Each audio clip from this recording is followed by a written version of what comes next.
Hello, I'm Dr. Eric Bregg, a medical professional dedicated to providing evidence-based care and supporting patients in achieving better health and long-term well-being. The banana you eat every morning to protect your blood pressure might be quietly working against you if you are past 60. The whole grain bread you switch to because every health article told you it was the smarter choice could be doing the opposite of what you think it is doing. And that can of soup sitting in your cupboard, the one labeled with vegetables and low in fat, may be one of the hardest things on your plate for your body to deal with. None of that means these foods are bad. It means something simpler and a lot more useful. After a certain age, your body starts playing by a different set of rules, and almost nobody tells you the moment the switch happens. There is one quiet number that tells you which rule book you are on. Once you know it, everything that follows in this video turns into a tool you can actually use. If you want health explained in plain, honest language, subscribe and tap like. It helps more people find this channel. The goal is 300,000 subscribers, and you are part of getting there. Practical checklists go out on my Telegram, so scan the QR code on screen. Let me start with the people this happens to because it is almost never who you would expect. It is not the person eating fast food 3 times a day and ignoring every warning.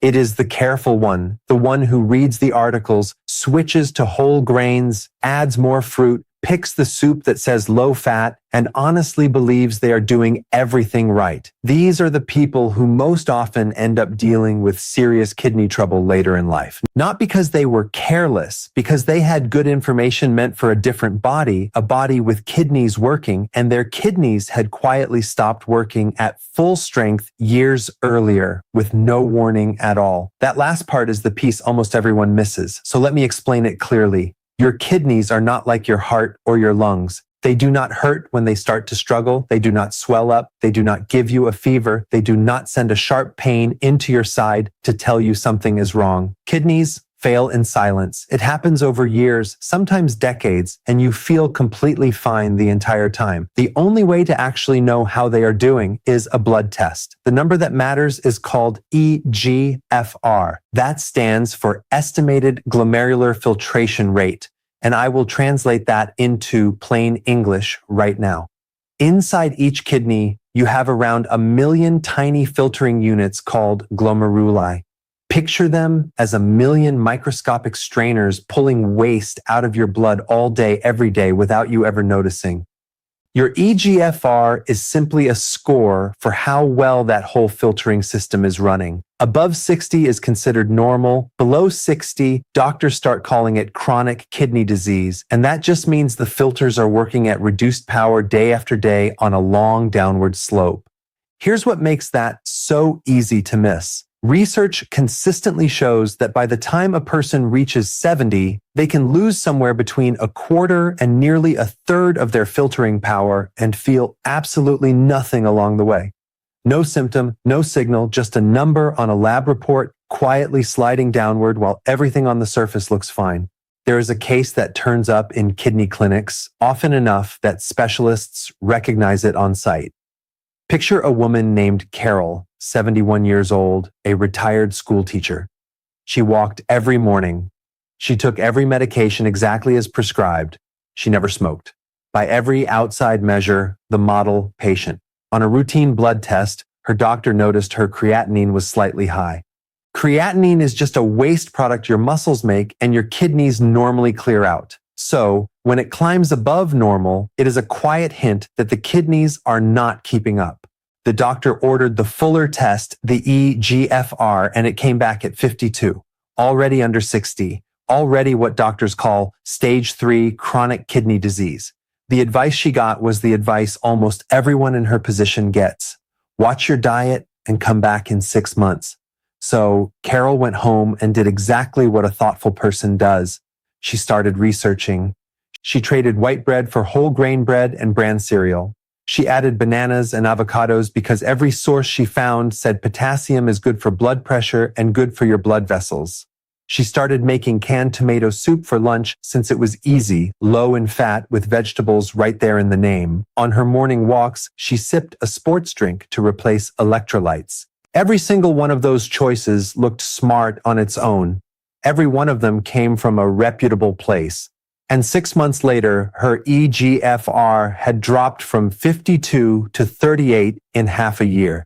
She had slid from one part of stage 3 into a worse one. That is not just a smaller number. At that point, waste products start building up in the blood that are genuinely hard on the heart and the blood vessels. Everything she did to take care of herself had pushed her in the wrong direction because nobody had told her the rules had changed. So, let me tell you why they change. Why ordinary healthy food can turn into a problem for your kidneys, specifically after 60. Starting at around age 40, your kidneys lose roughly 1% of their filtering power every year. That is normal. It is just aging and there is no way to stop it.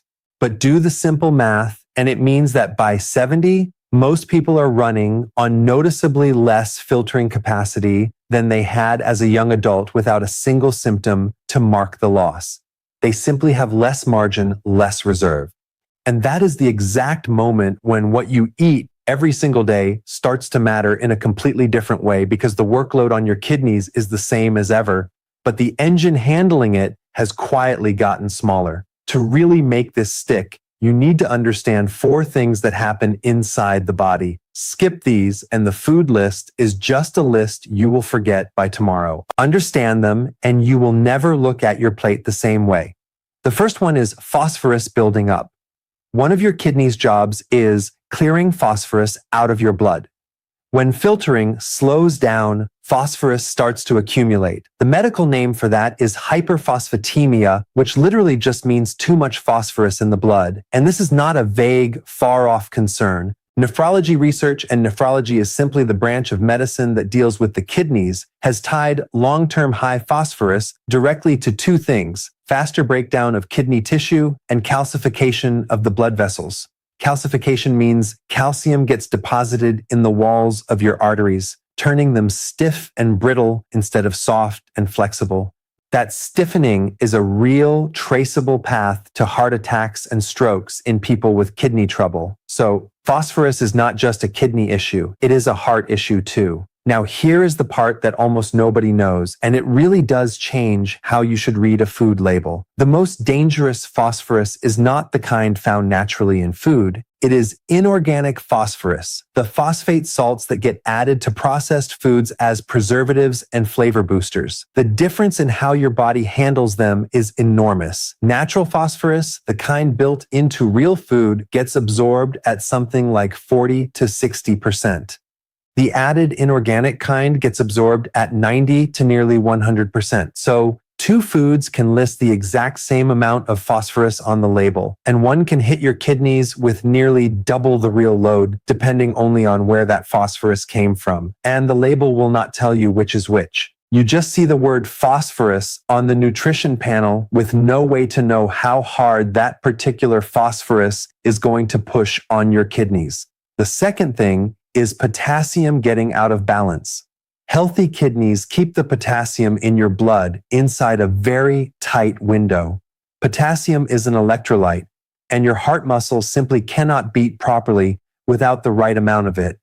Too little, and the rhythm goes wrong in one direction. Too much, and it goes wrong other. When kidney function drops, extra potassium stops getting cleared and starts piling up in the blood. That state is called hyperkalemia, which is high potassium. The American Heart Association has clearly documented that high potassium in people with kidney disease is one of the leading causes of dangerous, life-threatening heart rhythm problems. The electrical signal that fires off every heartbeat gets distorted by the excess, and the heart literally starts to misfire. And here is the cruel twist. The foods that have been recommended to older adults for decades for their heart and for their blood pressure, foods like bananas, avocados, oranges, dried apricots, and spinach, are some of the highest potassium foods there are. For a person with healthy kidneys, they are genuinely good for you. For a person whose eGFR has dropped below 60, those very same foods can tip into a real emergency. Here is a pattern that shows up in cardiology and kidney records more than most people would ever guess.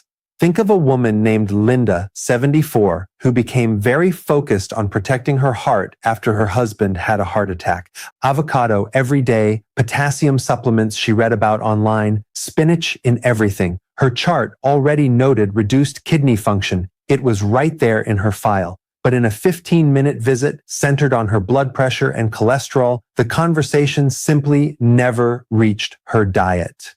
One morning, she woke up with a pounding heartbeat, weakness, and dizziness. At the emergency room, her potassium came back at 6.4. The safe ceiling sits around 5.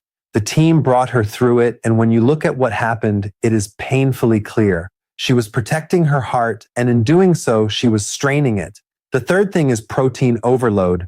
Every time you eat a big load of protein, your kidneys have to crank up their filtering speed to handle the leftovers of breaking that protein down, mainly a waste product called urea, along with related ammonium compounds. In healthy kidneys, that is fine. There is reserve power to draw on. In kidneys that are already running near their limit, there is no reserve to draw on. Every big protein load becomes work at the very edge of capacity. And doing that over and over, meal after meal, gradually wears down the filtering units themselves. There is even a name for it: glomerular hyperfiltration.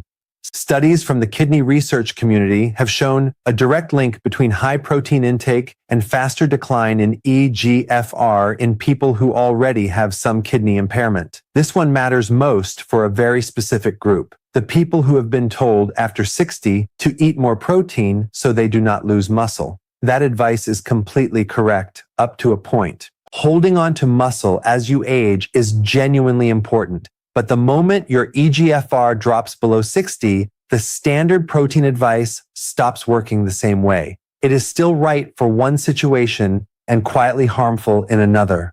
Primary care sees a version of this one all the time. Picture a man named James, 68, a retired veteran, still strong and active. His doctor told him to bump up his protein to protect his muscle. So did. Protein shakes, chicken breast at every meal, protein bars for snacks. His eGFR had been sitting at 54 for 2 years, already under 60, but nobody connected those two facts to each other.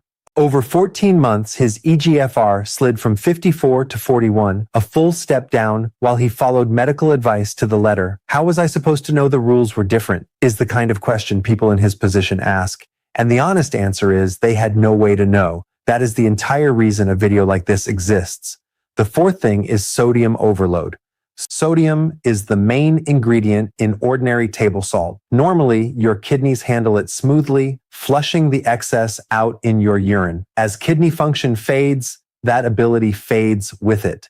Sodium starts to accumulate, water follows the sodium and gets held in the body. Your blood volume goes up, your blood pressure goes up, and high blood pressure is a direct blow to the tiny blood vessels inside your kidneys. Those same filters that are already working at their limit, it becomes a loop that feeds itself. The kidneys clear sodium less well, so pressure rises. So the pressure damages the kidneys more, so they clear sodium even worse. The United States Centers for Disease Control points to sodium as one of the main dietary drivers that speeds kidney disease along. And here is a number that should stop you in your tracks. A standard can of soup holds somewhere between 800 and 1,200 milligrams of sodium per serving. The whole daily limit for a person with kidney disease is around 1,500 to 2,000 milligrams. So one bowl of soup at lunch can burn through half your sodium budget before you have eaten anything else all day. This next situation is well documented among people going through cancer treatment. Imagine a man named Walter, 79, going through chemotherapy. His cancer team did exactly the right thing for their job. They focused on keeping his calories up while he was being treated. Canned soups, packaged ready meals, sports drinks for electrolytes on the rough days. Nobody flagged that his eGFR was already at 48. By the time treatment ended and he came in for a check, his eGFR had fallen to 29. That is stage 4, one step away from dialysis. Dialysis, in case you have never had it explained plainly, is a machine that cleans your blood for you when your kidneys can no longer do it.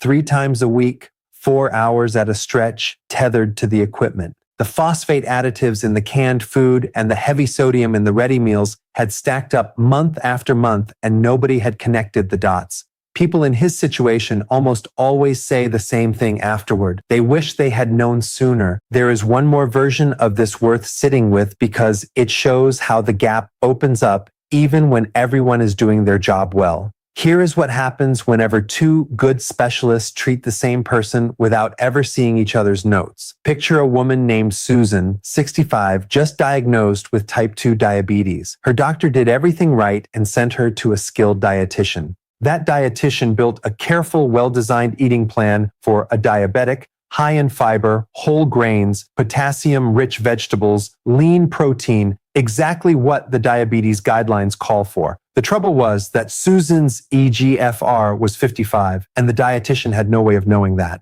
3 foods on that excellent plan, whole grain bread, lentils, and bananas, are precisely the ones a kidney specialist would have told her to cut back on. The dietitian made no mistake at all. The gap was simply that one expert could not see what the other expert knew. Right care for one condition, quietly speeding up another. So now let me get specific. Here are the 4 foods that most often damage kidneys in people over 60, not because they are evil on their own, but because they carry exactly the load that weakened kidneys handle worst. First, processed and deli meats. Ham, bologna, salami, hot dogs, sausages, any lunch meat, anything cured or canned. There are 2 problems packed into these at once. The first is the staggering amount of sodium.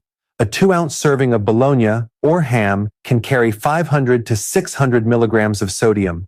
2 sandwiches and a third of your entire daily limit is gone on a single snack. The second problem is the phosphate preservatives.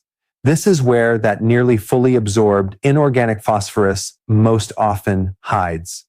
Look at the ingredient list and watch for anything with phosphate in the name, like sodium phosphate, diphosphate, triphosphate, or phosphoric acid. The National Kidney Foundation specifically calls out phosphate additives in processed meats as one of the biggest and least recognized risks for people with kidney disease. So every time you eat a slice of deli meat or a hot dog, you are hitting your kidneys 2 ways at once, with sodium and with phosphorus, a double punch. Second, high potassium fruits. Let me be crystal clear, because this gets misunderstood constantly. I am not telling you fruit is bad.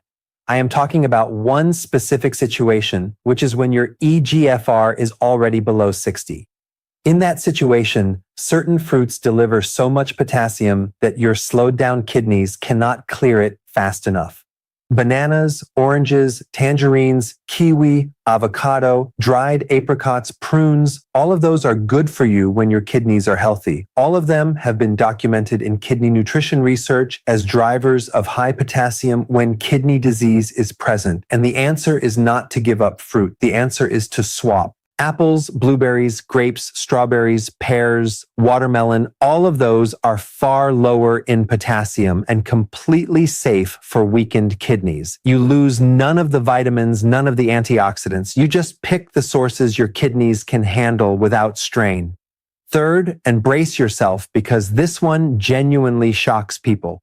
Whole grain bread and bran products. I know how that sounds. Whole grains have been sold to all of us for decades as the cornerstone of healthy eating. And for people with healthy kidneys, that is completely fair. The fiber, the B vitamins, the slow-release carbohydrates are real benefits. But whole grain bread and bran cereals carry significantly more phosphorus than white bread does. Renal nutrition guidance from the National Kidney Foundation actually names whole grain products as a category to limit once kidney disease is in the picture. This is one of the hardest things for people to hear because so many of them switched from white bread to whole grain on purpose as an upgrade for their health and unknowingly added to the phosphorus load on their kidneys. So here is the single most counterintuitive thing in this entire video, and it is solid kidney diet guidance, not a gimmick. When your kidney function is reduced, plain white bread and white rice can actually be the better choice over whole grain. That is exactly the kind of thing worth raising with your doctor the moment you learn your eGFR. Fourth, canned and ready-made soups, and quick packaged meals. This whole category is dangerous in two directions at once: sodium and phosphate additives. As I mentioned, a standard can of soup runs 800 to 1,200 milligrams of sodium per serving, and against a daily ceiling of 1,500 to 2,000, one lunch eats half your budget. And this is not just the soups that obviously taste salty. Tomato, split pea, chicken noodle, canned stews, all of them sit right in that range. The Centers for Disease Control names canned soups as one of the single biggest sources of sodium in the American diet. Add the phosphate preservatives on top, and you have a product that strikes your kidneys two ways with every bowl. But here is the good news, because there genuinely is some. This one is fixable. A homemade soup built on a no-salt broth is completely doable. Or you can look for canned options labeled at 140 milligrams of sodium or less per serving. Those exist, and reading the label is all it takes to find them. A quick word about age, because it shapes all of this. After about 55, the natural decline in kidney function picks up speed noticeably. That stretch of life is exactly when most people first discover their eGFR number, and often they are already at stage 3, sometimes further.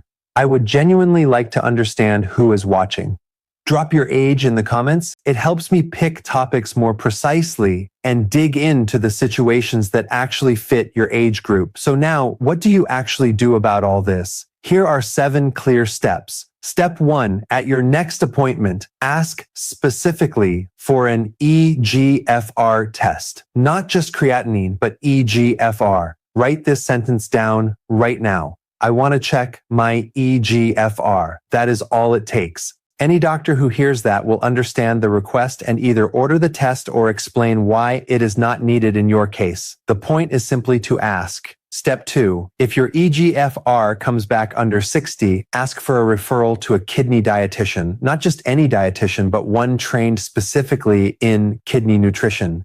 That distinction is everything. A general dietitian will build your plan from the standard tables meant for healthy people. A kidney dietitian builds the plan around your actual numbers, your eGFR, your potassium, your phosphorus. Step 3, start reading ingredient lists. Any word with phosphate in it, like sodium phosphate, potassium diphosphate, triphosphate, or phosphoric acid, is that inorganic phosphorus your body absorbs almost completely.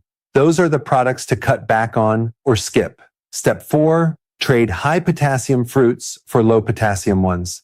A banana becomes an apple, an orange becomes a handful of blueberries, avocado becomes a small drizzle of olive oil for your healthy fats.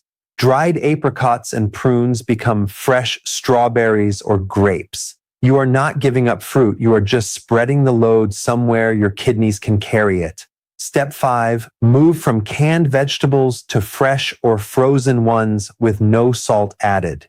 And if you do use canned, rinse them under running water before you eat them. That simple rinse removes up to 40% of the sodium, a small action with a real payoff. Step 6, ask a pharmacist to look over all your supplements and multivitamins. Plenty of standard multivitamins contain potassium and phosphorus at doses that are perfectly safe for healthy adults, but a problem for someone with reduced kidney function. A pharmacist can scan the labels in a few minutes and point out anything worth raising with your doctor. It takes 5 minutes and it can matter a great deal. Step 7, bring a 1-week food diary to your next appointment. Not an app, not a spreadsheet on your phone, a sheet of paper with what you actually ate each day.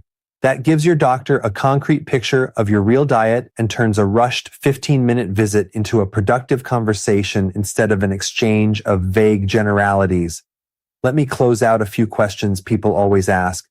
The first one, how do you bring up eGFR with your doctor without seeming like you are second-guessing them? You are not. You are showing up as a prepared patient. Just say something simple like, I have been reading about how kidney function changes with age. Could we check my eGFR at my next blood draw? Any thoughtful doctor welcomes that. An engaged patient is not a burden. It makes the job easier. The second question, if your eGFR is only a little below normal, does it even matter yet? Or can you relax for now? It matters in proportion. An early stage does not call for the same restrictions as a late one, but it does mean the trend is already there and already moving. Small changes made early in your diet and controlling your blood pressure, in avoiding medication that can be hard on the kidneys, do far more good than big changes made too late. The third question, can changing your diet actually reverse kidney damage? The honest answer, outside of the very earliest stages, is no. The filtering units that have died do not grow back. The goal is not to recover what is gone. It is to protect what remains. People who make the right changes in time often stabilize at a level that lets them avoid dialysis for years, even decades. That is not a consolation prize. For most people, that is the entire difference between a normal life and 3 trips a week to a machine that cleans their blood. So here is where this leaves you. Find out your eGFR. That one blood test is the whole foundation. If the number comes back under 60, treat the 4 foods we covered as the first place to look. Ease up on processed and deli meats. Swap your highest potassium fruits for gentler ones. Rethink the whole grain everything habit. And get honest about how much sodium is hiding in canned and packaged soups. Read labels for anything with phosphate in the name. Ask for a kidney dietitian, not just any dietitian, and walk into your next appointment as a prepared partner with a week of real meals written on paper, ready for a useful conversation instead of a rushed one. None of this is about fear. It is about timing, because small changes made early protect far more than big changes made late. Share this with someone over 60 you care about, because this is exactly the kind of conversation that is easy to keep putting off. And remember that everything here is general information, not a plan built for you. Your own body, your own numbers, and your own history deserve a real conversation with a doctor who knows them. And that conversation will always be worth more than anything you watch on a screen. If this gave you something you can use, subscribe and leave a like. That is how more people find clear, honest health information. 300,000 subscribers is the goal, and you just helped get us closer. Grab the checklist on my Telegram, and the QR code is right there on screen.